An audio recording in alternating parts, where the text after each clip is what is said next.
جالب داستان موسی علیه السلام او د خدای خبرې. دویمه برخه کله چې موسی علیه السلام خپل کوم بني اسرائیل د فرعون له ظلم نه راویستل او له سره خلاص شول، هغوی په دښته کې سرګردانه وو. یوه ورځ موسی علیه السلام ته الله وفرمایل راشه زما حضور ته، زه به در سره خبرې وکړم. موسی علیه السلام ډیر خوشحال شو. دا نه یوازې د یو پیغمبر عزت و، بلکې دا داسې سفر و چې هیچا مخکې نه و کړی. دا د یو انسان او خپل رب ترمنځ ملاقات و. د تور غر خاته موسی علیه السلام د تور غره خواته روان شو. غر لوړ غلی او روحاني و، هلته یخ بادونه وي او د غر شاوخوا ته رڼا وه، داسې چې موسی حیران شو. هغه 40 ورځې هلته پاتې شو، نه خوب نه خوراک، یوازې عبادت، دعا او تمه چې له خپل رب سره خبرې وکړي. او بیا د خدای غږ ناڅاپه یو زلزله غوندې نوره یو دروند غږ راغی، یا موسی موسی وجلزېده.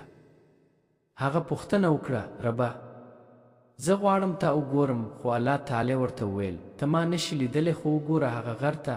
او کله چې الله خپل نور پر هغه غر ښکاره کړ، غر ټوټه ټوټه شو او موسی بیسته پریوت. کله چې هوش ته راغی ویل سبحانه، زه توبه کوم، زه لومړی ایمان راوړونکی یم. د لوحو ترلاسه کول. الله تعالی موسی علیه السلام ته لوحې الواح ورکړې. د پترو تختې پکې الهي قوانین لیکل شوي، د حق، عدالت، رحم، والدینو احترام او د خدای عبادت حکمونه. موسی دا لوحې واخیستې او ډیر خوشحال بیرته روان شو. خو نه پوهېده چې قوم یې څه کړی دی. د غوی فتنه په غیابت کې قوم ته سامري فتنه راوستله.